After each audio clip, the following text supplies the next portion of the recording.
Corona महामारी को देखते हुए राज्य सरकार का अहम फैसला। W Goswami, electronic media, Jaipur. खबर।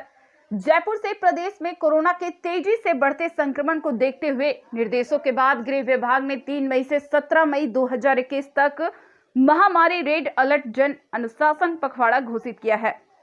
केंद्र सरकार ने अपने गाइडलाइन में राज्य को 10% से अधिक संक्रमण दर एवं 60% से अधिक ऑक्सीजन और आईसीयू बेड उपयोग वाले क्षेत्रों में लॉकडाउन की सलाह दी है। राजस्थान में वर्तमान पॉजिटिविटी दर लगभग 21% एवं कोविड रोगियों के लिए ऑक्सीजन तथा आईसीयू बेड का 90 से 95% तक उपयोग हो रहा है। राज्य सरकार ने इन विषम परिस्थितियों को ध्यान में रखते हुए और सख्त कदम उठाते हुए महामारी रेड अलर्ट जन अनुशासन पखवाड़ा की गाइडलाइन जारी की है। कोरोना संक्रमण की बढ़ती रफ्तार के कारण पूरा प्रदेश मुश्किल दौर से गुजर रहा है। संक्रमण की दर के साथ साथ कोविड से होने वाली मौतों की संख्या भी पहले की तुलना में काफी तेजी से बढ़ी है। चिकित्सा मंत्री रघु शर्मा ने बताया कि चिकित्सा सुविधाओं पर लगातार कोरोना महामारी को देखते हुए नजर बनी हुई है। किसी भी व्यक्ति को इलाज के अभाव में मरने नहीं दिया जाएगा। चिकित्सा संसाधनों पर अधिक दबाव है। ऐसे में प्रदेशवासी संयम और अनुशासन का परिचय देकर इस संकट से बाहर आने में सहयोग करें, क्योंकि जब तक संक्रमण की चेन नहीं टूटेगी हमारे सभी प्रयास कम साबित होंगे। तो हाथ जोड़ के राजस्थान के लोगों से निवेदन करना चाहता हूं कि जिंदगी रहेगी तो शादियां तो बाद में भी हो जाएगी। ये जो प्रोटोकॉल सरकार ने तय किया है, एसओपी जारी की है गृह विभाग ने, उसकी पालना सुनिश्चित करें। उसकी पालना को अगर उनके आप अनुशासन तोड़ेंगे, ये संक्रमण बढ़ेगा। किसकी जिंदगी को खतरा? आपकी जिंदगी को। मास्क लगा के रहें, सरकार की एसओपी का पालन करें, बार बार हाथों को सैनिटाइज करें, 2 गज की दूरी बना के रखें, घर से अनावश्यक रूप से बाहर नहीं निकले। अभी हमको कुछ कड़वे कदम उठाने पड़ेंगे कल 1 मई से, तो वो भी उठाएंगे। जन अनुशासन पखवाड़ा हमारा चल रहा है, 3 मई को खत्म होगा, लेकिन सरकार रोज रिव्यू कर रही है, मुख्यमंत्री अपने स्तर पर रिव्यू कर रहे हैं। अब 1 मई से अगले 15 दिन के लिए अगर और सख्त कदम उठाने पड़े इस बढ़ते हुए संक्रमण की चेन को तोड़ने के लिए, तो भी हम उठाएंगे, लेकिन राजस्थान के लोगों को सुरक्षित रखेंगे।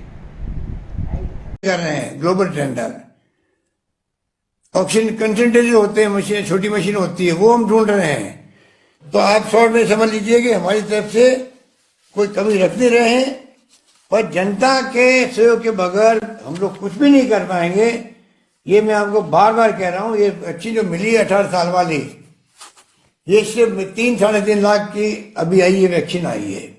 हम चाहेंगे कि जब भारत सरकार ने मेरी बात को नहीं माना, क्योंकि आज तक हिस्ट्री के अंदर, हिस्ट्री में 100 साल की हिस्ट्री में जितनी वैक्सीन है वो तमाम वैक्सीन फ्री मिली है जनता को, सुविधा होती लगाने के अंदर। तो दुर्भाग्य से अभी भारत सरकार ने एग्री नहीं किया है। आज सुबह मैंने ट्वीट किया प्रधानमंत्री जी को टैग करके, अभी भी समय है कि आप 60+, 45+ की तरह इसको भी आप फ्री कर दीजिए। किसी से पैसा मांगे वो भी अच्छा नहीं, प्राइवेट सेक्टर वाले।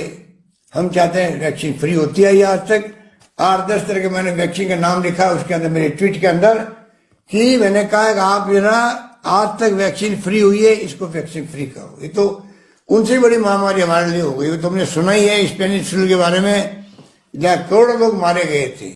हमारे लिए तो महामारी जो वर्तमान वाली है कोरोना, बड़ी खतरनाक है। तो वो अलग बात है, पर जैसे जैसे मिलेगी, हमने कह दिया, हम खुद सरकार नहीं कर रही, भारत सरकार, तो 3000 करोड़ रुपए हम खर्च करेंगे। हमने ये भी कहा, अगर आप पहले हमें कह देते हम अपने बजट में रख देते। पहले आपने कहा नहीं,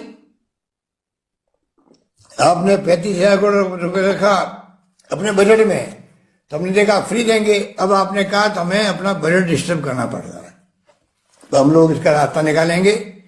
मैं विधायक महोदय को भी कहना चाहूंगा, जितने हमने अभी 3-3 करोड़ रुपए बढ़ाए थे उनके विधायक फंड के, वो 3 करोड़ रुपए प्रति विधायक जो अभी बढ़ाए इस साल, उसको मैं चाहूंगा वो अभी इस बार इसको 18 साल के प्लस नौजवानों को वैक्सीनेशन के लिए डोनेट कर दे सरकार को ही।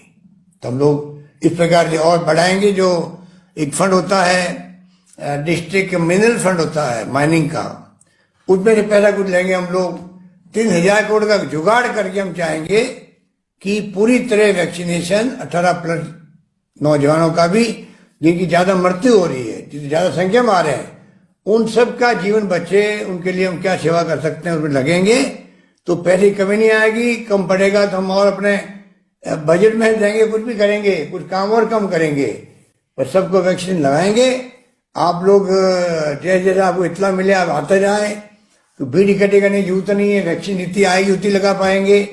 इसीलिए आज राजस्थान में जयपुर, जोधपुर और अजमेर ज्यादा मौतें हो रही है, उसको पहले लिया है।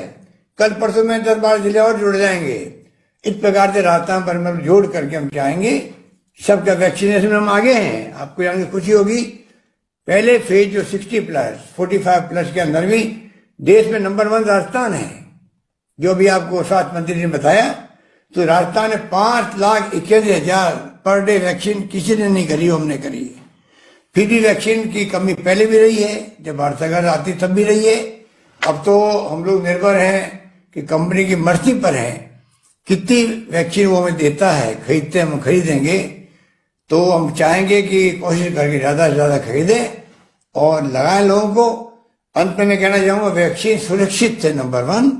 मेरी वैक्सीन 2 लगी हुई है और उसी कारण मैं सुरक्षित हूं। अनुभव कह रहा है कि जो वैक्सीन लगी जिनके 2, अभी हमारे 45 डॉक्टर और रेजिडेंट डॉक्टर वैक्सीन लग चुकी थी, वो सब वहां पर कोरोना के पॉजिटिव आ गए थे। परंतु 45 आराम से घर पे रह करके बिना कोई तकलीफ के, माइल्ड होता है अटैक कोरोना का, जिंदगी बच जाती है, मृत्यु दर 0 हो जाती है। तो कम से कम वैक्सीन लगाना इसलिए जरूरी है, कम से कम मृत्यु दर 0 रहे, मृत्यु की तरफ कोई नहीं जाए। ये वैक्सीन का फायदा बहुत बड़ा है। ये बात कहता हुआ मैं आपका, वैसे मैं कहूँ इतना कम है, पर मैं चाहता हूं कि आप मेरी बातों को समझ गए होंगे। और प्लीज आप कृपा करके आम जनता के सहयोग के बगैर, और टोकने को मैंने आपको इसलिए कहा है कि बेवकूफ़ी कर जाते हैं, मास्क लगाते नहीं हैं, मास्क लटका देते लगा करके शौक के अंदर। मास्क का प्रॉपर तरीका होता है नाक तक मास्क लगा रहे, नाक तक। घर के अंदर बैठे थे मास्क लगाने की अभी एडवाइस जारी हुई है केंद्र से भी। एक्सपर्ट कहते हैं कि हवा में आ गया, ये कोरोना हवा में आ गया है।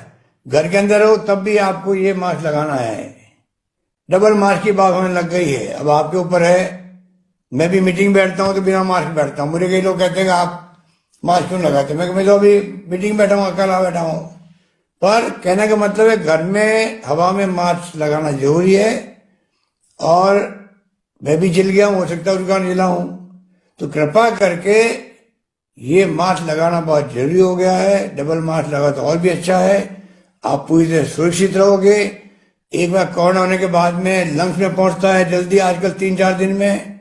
आपके सिम्टम आते ही, सिम्टम नहीं आए तो चिंता मत करो, सिम्टम आते ही आप डॉक्टर से बात करें, इलाज शुरू करवाएं, CT स्कैन करवाएं। CT स्कैन से मालूम पड़ता है कि वास्तव में आपको कोरोना हो गया कि नहीं हो गया है। तो सब बातें जो है आपको ध्यान रखना है। और मैं समझता हूं कि ये मास्क ही बचाव है, हमारा बहुत बड़ा बचाव है। मास्क के लिए प्रूफ है कि इससे पूरी तरह संक्रमित होने से बच सकता आदमी। तो ये मैं आपको कह के आपको बहुत शुक्रिया अदा करता हूँ, आपने पूरा भाग लिया। इतनी बड़ी संख्या में आपने, लाखों लोग सुन रहे हैं अभी, सुना उसको, मेरी बातों को।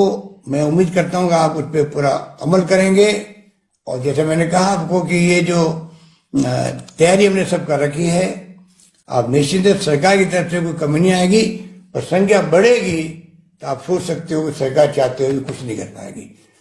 इलाज तो हम करेंगे, संख्या रोकने का काम पब्लिक का है, पब्लिक का है। क्योंकि 7 करोड़ जनता है, 7 करोड़ लोगों तक ना कोई मंत्री पहुंच सकते ना हम पहुंच सकते। वो खुद तय करेंगे कि हमें राजस्थान को बचाना है, खुद को बचाना है, परिवार को बचाना है और लोगों को बचाना, प्रदेशवासियों को। तो मैं कहना चाहूंगा आपको 2 टूक कि आपके पास इलाज है, किसी के पास इलाज नहीं है। वो इलाज आपके पास में है और सरकारी इलाज में कोई कमी नहीं आने देंगे, चाहे पूरा बजट में झोंक दो इसके अंदर तो मुझे मंजूर होगा। परंतु सरकार के कामों से या व्यवस्था से कोई आदमी मरे, ये मुझे सहन नहीं होगा। ये मैं कहते अपनी बात समाप्त करता हूं। धन्यवाद। जय हिंद। धन्यवाद। प्रदेशवासियों को तो मैं कहना चाहूंगा आपको दो टूक कि आपके पास इलाज है, किसी के पास इलाज नहीं है। वो इलाज आपके पास में है और सरकारी इलाज में कोई कमी नहीं आने देंगे, चाहे पूरा बजट में झोंक दो इसके अंदर तो मुझे मंजूर होगा। परंतु सरकार के कामों से या व्यवस्था से कोई आदमी मरे, ये मुझे सहन नहीं होगा। ये मैं कहते अपनी बात समाप्त करता हूं। धन्यवाद। जय हिंद। धन्यवाद।